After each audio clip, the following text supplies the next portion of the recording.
Olá, eu me chamo Matheus Arruda, sou arquiteto e urbanista e vou falar para vocês um pouco sobre a formação urbana de Santa Cruz.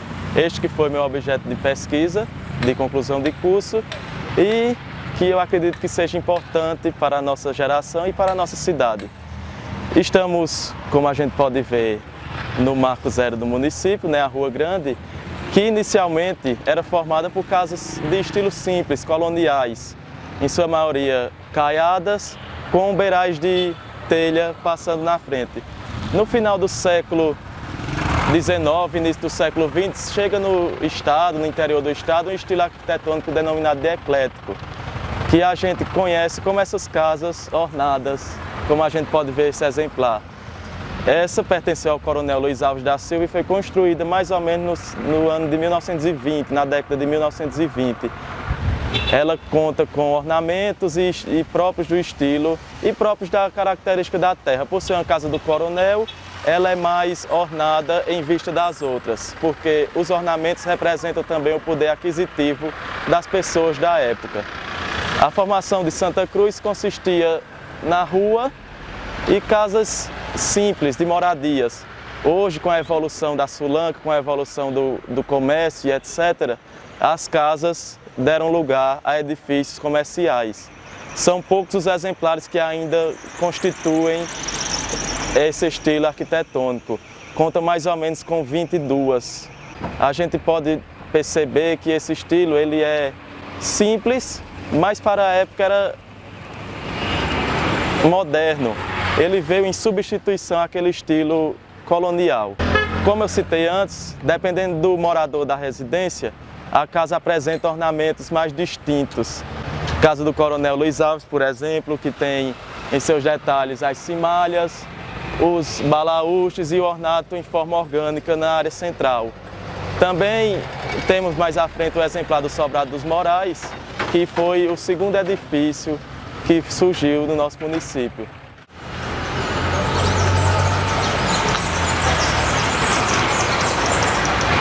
Um exemplar que se destaca na paisagem urbana de Santa Cruz é o Sobrado dos Morais. Ele é ornado com arcos ogivais do período gótico, além de mísulas e cimalhas feitas de cal.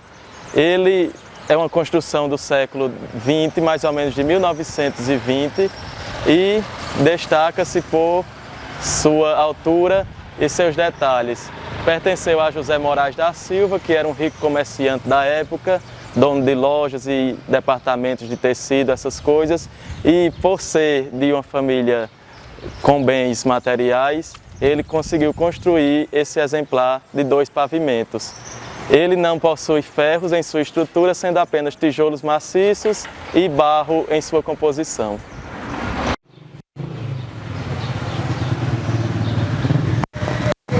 Outra característica do estilo eclético era a adoção de elementos arquitetônicos oriundos de outras regiões.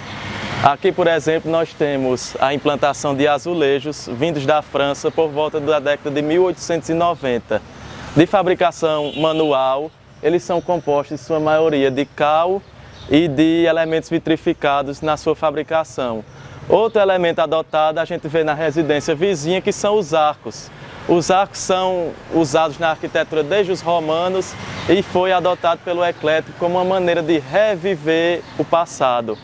Essa também é mais uma característica do estilo.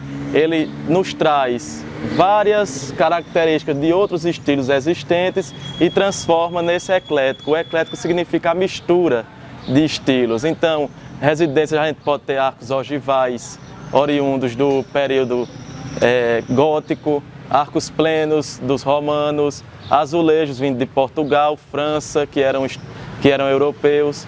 E outra característica que também possuíam essas casas eram as pinhas como adornos em cima.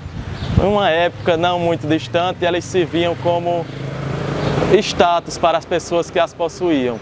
Elas eram feitas em louça e vinham de fábricas portuguesas ou francesas. As daqui da cidade, infelizmente, foram vendidas em épocas distantes, onde pessoas passavam e comercializavam objetos antigos e foram gradativamente se perdendo ao longo do tempo. Meu nome é Marivaldo, sou bacharel em Direito e estamos aqui no Marco Zero da cidade de Santa Cruz de Caparibe. Daqui desse ponto, toda a cidade teve sua pujança. E nós remontamos essa história ao século XVIII, com a chegada de Antônio Burgos, que, acometido de uma doença, encontra aqui nessas paragens o melhor local para tratar o seu mal que estava acometido.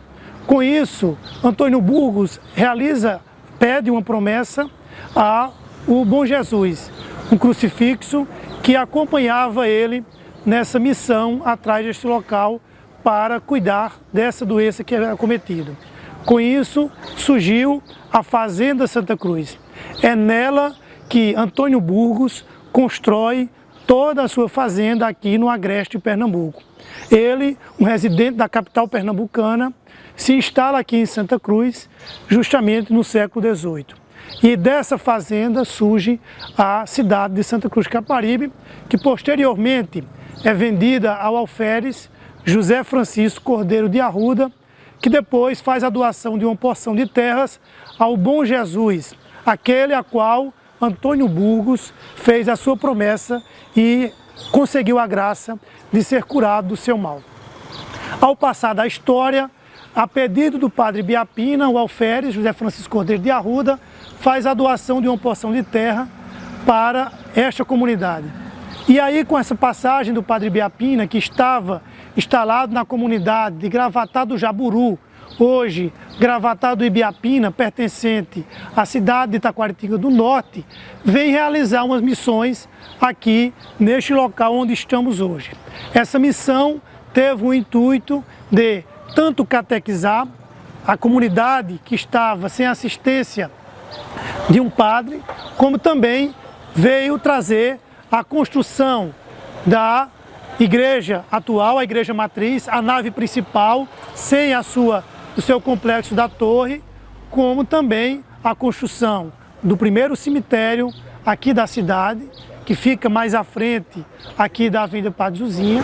Entre as suas construções, Padre Biapina também edificou o açude, chamado Açude da Caridade, que era o mecanismo de suas missões, construir um açude, a igreja da comunidade e um cemitério, além de uma casa de caridade, que a casa de caridade que atendia essa região estava localizada na comunidade de Gravatá do Jaburu, aonde no período que ele esteve aqui, aconteceu no Agreste, no interior de Pernambuco, um grande surto da cólera, que acometia, além da fome, que acometia o interior de Pernambuco, e ele acolhia nessas casas de caridade as viúvas e os órfãos para dar de comer, para dar educação e para acolher aqueles indigentes que estavam dispersos pelas estradas da vida.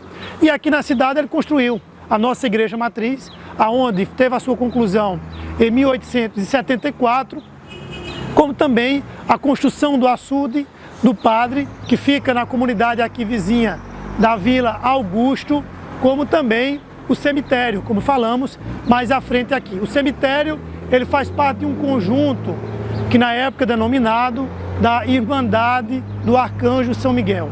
Essa irmandade tinha a função de, após a morte, fazer todo o aparato fúnebre de velar o corpo daquela pessoa e fazer o translado até o cemitério aqui na Avenida Padre Zuzinha. Então ele constrói esse cemitério e também é com o padre Biapina, o padre mestre Biapina, que inicia no dia 29 de setembro de 1864 a primeira festa de São Miguel, que até hoje celebramos aqui em nossa cidade como o padroeiro da cidade. Então o padre Biapina é aquele que dá início, que faz com que a nossa comunidade comece a crescer justamente através das doações de terras que conseguiu para a ampliação desse grande município aqui no Agreste Pernambucano.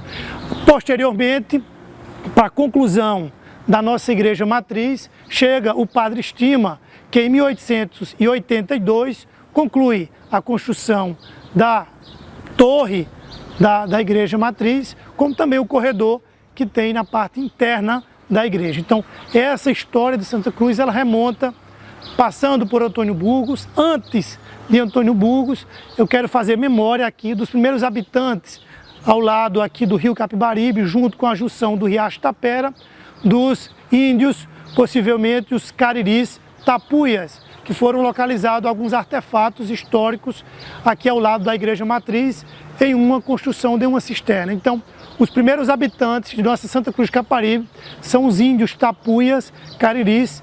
Essa é a história de nossa cidade, remontada a partir dos índios cariris, passando por Antônio Burgos, a chegada da compra do alferes e, posteriormente, a missão do padre Biapina, que faz com que essa cidade, no período, essa comunidade, pudesse ter essa pujança inicial e se inserisse no contexto e também tivesse essa construção e essa futura início de comunidade mais organizada com a passagem do Padre Mestre Biapina.